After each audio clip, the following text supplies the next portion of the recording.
September 16th, Tuesday, in it. I'm Solomon, and on October 23rd, 2011, I got a traumatic brain injury. Every day since then has been recovery, and it has been filled with struggles, a lot of personal tragedies and adversity. And I think I'm finally ready to talk about it because I feel that I can help others that have had a TBI, and perhaps where I find myself today would be some help for those who did have a traumatic brain injury and are still going through and healing from it. Back when that accident happened, that near-death experience really extracted me from a lot of narratives and social programming that I've lived through coming up till I was 24 after I graduated school. Really upset a lot of things that I have had hard-coded into my consciousness. Ever since my near-death experience, I've been on a very rigorous pathway towards making choices that would be of benefit for my own mental health and recovery. And a lot of that really put me at a distance from many friends and family, a lot whom I do not talk to anymore. One big thing that did help me was beginning a meditation practice back in 2018. That's when I began to gradually discover what the ego consciousness was. Everything up until 24, when I turned 24, was a lot of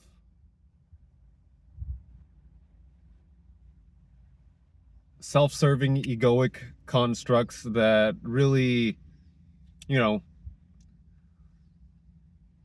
put a polish to the surface value in many things. And today I embrace all the activities, all the tasks, setting upon intentions to create a stronger body, mind, soul, and spirit to really help me realize the true reality of things. Back in 2018, when I began going to group meditations in Pasadena, I am currently in Southern California. I am a Southern California kid. I am from Burbank, baby. If there's something that I hold much pride to in my own personal development, I have to give thanks to Burbank. Burbank really offered me a lens to really, don't want to say analyze, but really experience a lot of things from a particular lens where I could be more investigative about the world around me. It's known as the media capital of the world, and if you guys know anything about Burbank, it's where a lot of the movie studios have been formed, like Warner Brothers, Universal Studio, Disney. It's where they shot a lot of movies and TV shows. A lot of these functions of programming to really communicate to society at large as to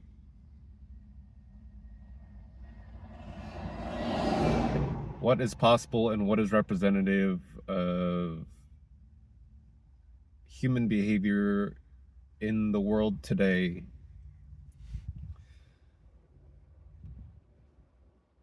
So I have a great appreciation for that. I have worked jobs on films and television doing the accounting, and being in that particular job set, those employment roles really gave me a distance from what is seen on screen. That, coupled with meditative practices, it really gave me an amplified perspective on things, of how every second on screen, observed by millions and billions across the world, um, really does involve a lot of money that goes into every second that is broadcast. So I can't really watch TV and film anymore without really incorporating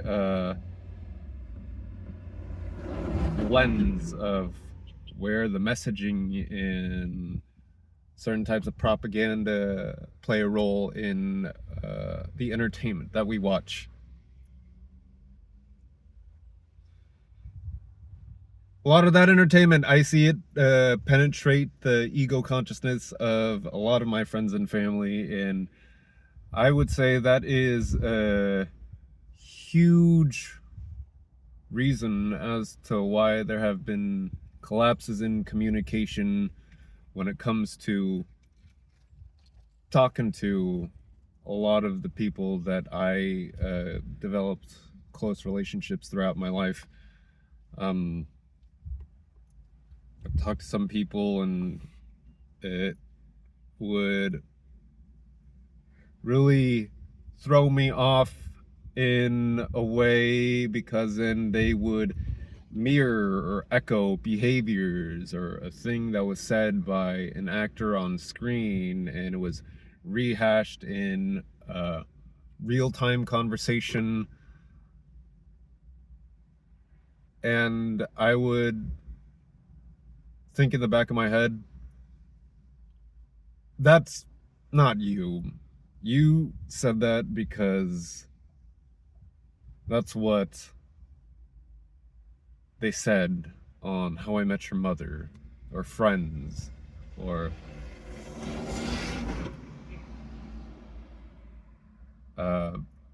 Simpsons. It is, I understand, entertainment. It gets catchy, but they don't call it programming for no reason. And that word hasn't really it would pass me by growing up through life, up until my traumatic brain injury. Whenever I would watch TV and there would be messages saying, we will return back to your programming after these messages, and there's a commercial break, and when they say programming, I didn't really give it a second thought. But I understand that a lot of societal structures do rely on this televised programming to really get people operating on the same wavelength of things.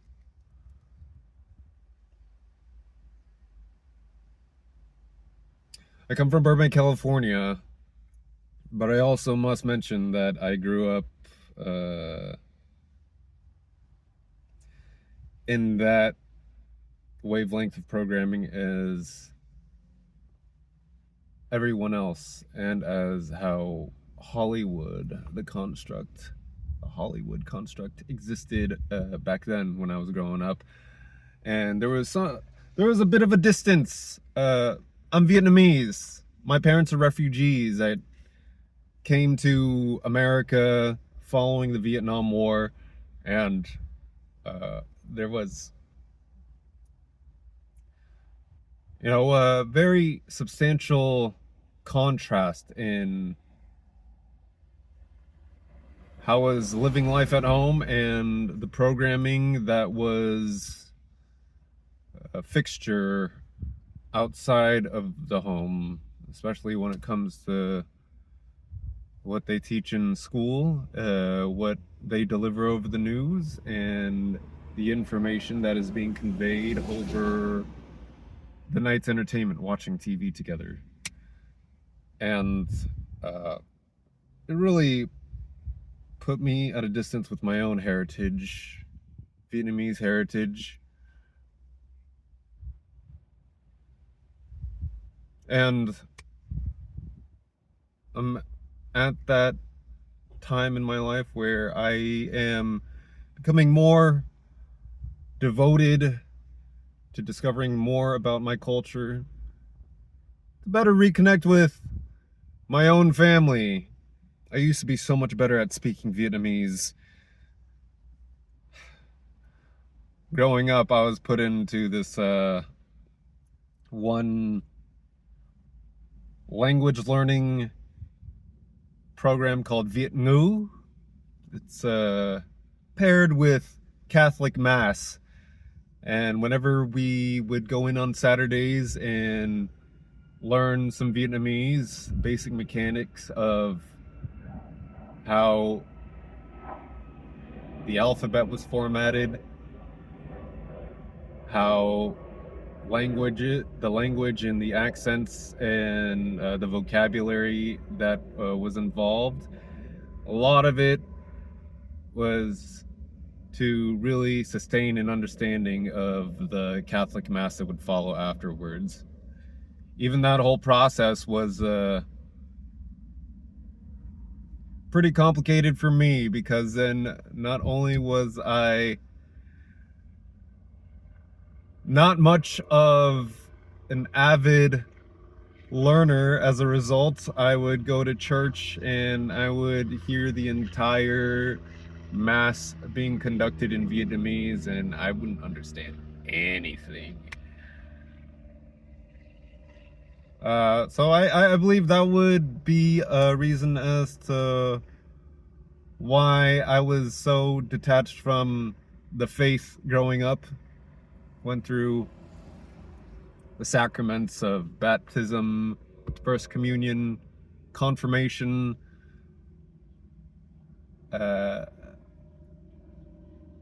so when it comes to the sacraments of the Catholic faith, you could say I passed those tests. But when it comes to my relationship with God through the Catholic lens, I wouldn't say it was so strong.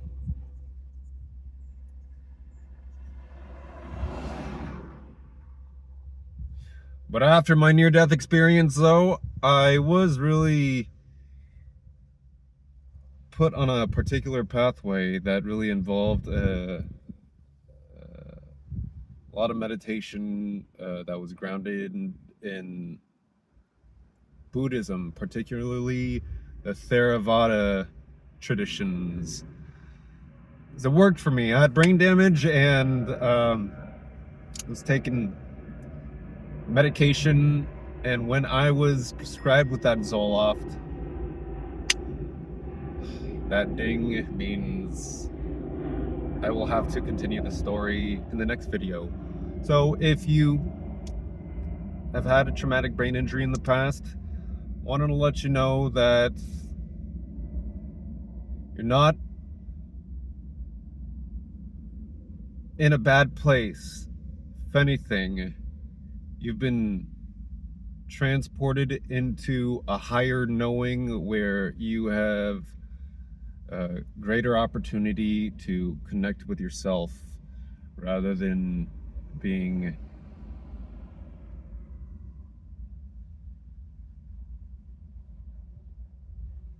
influenced by all these external qualities that you would use to define yourself.